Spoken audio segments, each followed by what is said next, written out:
Hey, what's up, everybody?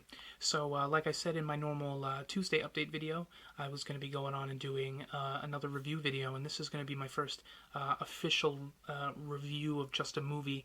My last review video that started this all off was my best and worst of 2013. That was last week's, and I really want to get into just starting to do. I do watch a lot of movies during the week, and at the very least, I try to watch at least one new movie every week. And so I'm going to start it off this week and actually do a review of the movie Grudge Match, which is, of course, Sylvester Stallone and Robert De Niro. And, I just want to start saying I really, I enjoyed this movie. I watched it by myself, when, while my girlfriend was busy doing something else. And,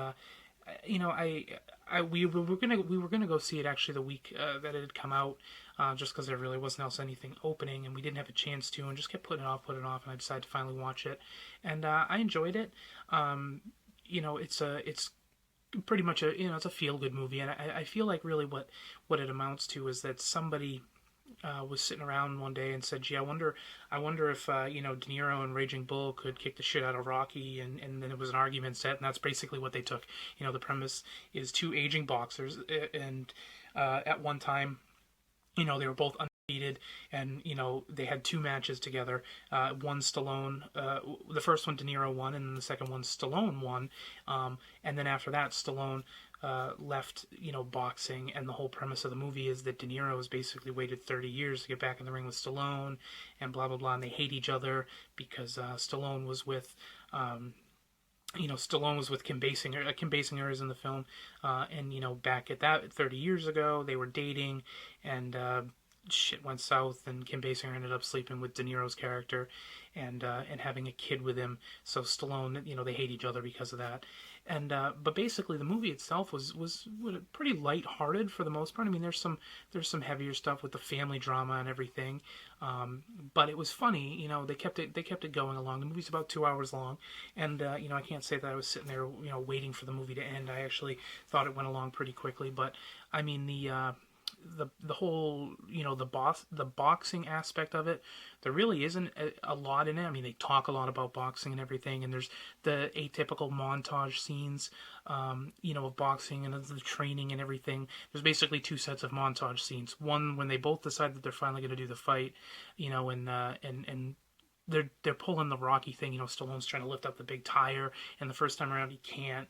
And then later on in the movie, these progressed, and they both progressed a lot. And actually, that's the funny thing about that is you're watching this movie and you're just feeling like you will feel so out of shape watching this movie. I mean, I'm not in good shape anyway, but when you're watching a movie where, I mean, Stallone and De Niro are both, pushing 70 by now? Mid-60s, 70? I should have looked that up exactly, but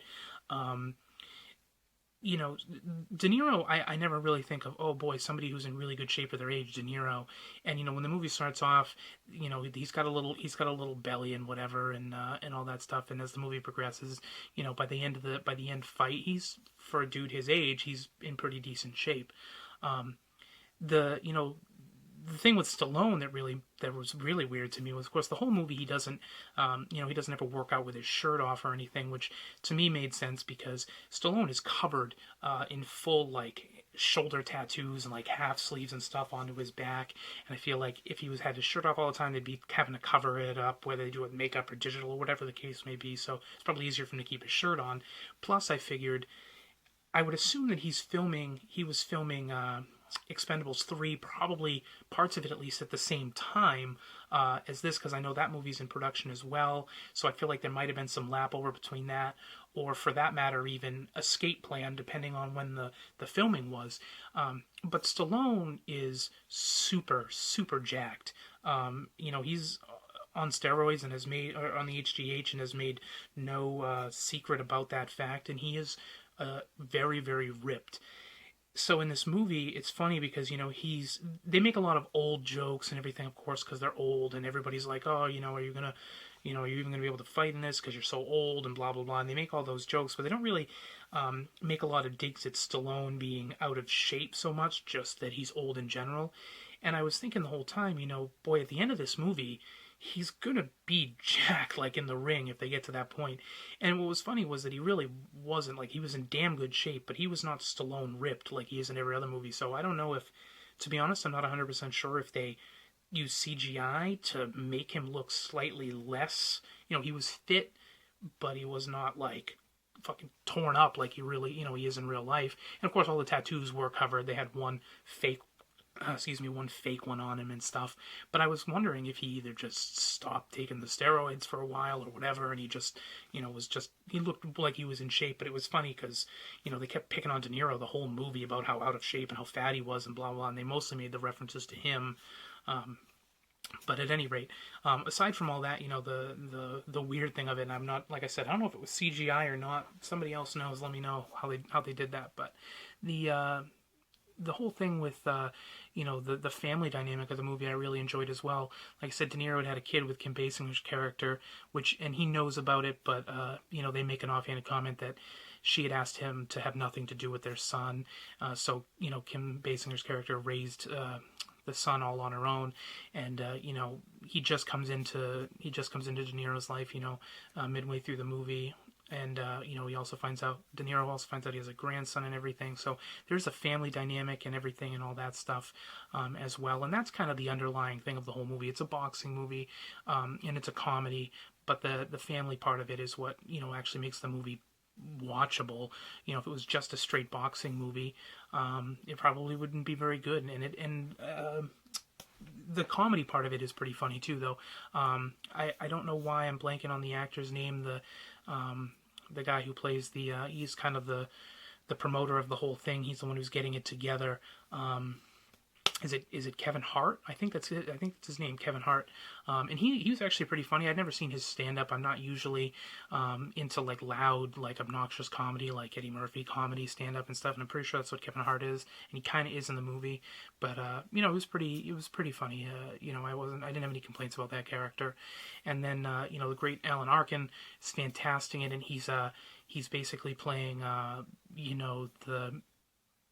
he's playing Stallone's trainer, and he had trained him 30 years prior, and all that stuff, and he's kind of Stallone apparently had been taking care of him all this time, and he's training him again and all that stuff, and they basically it's an atypical sports movie from that point.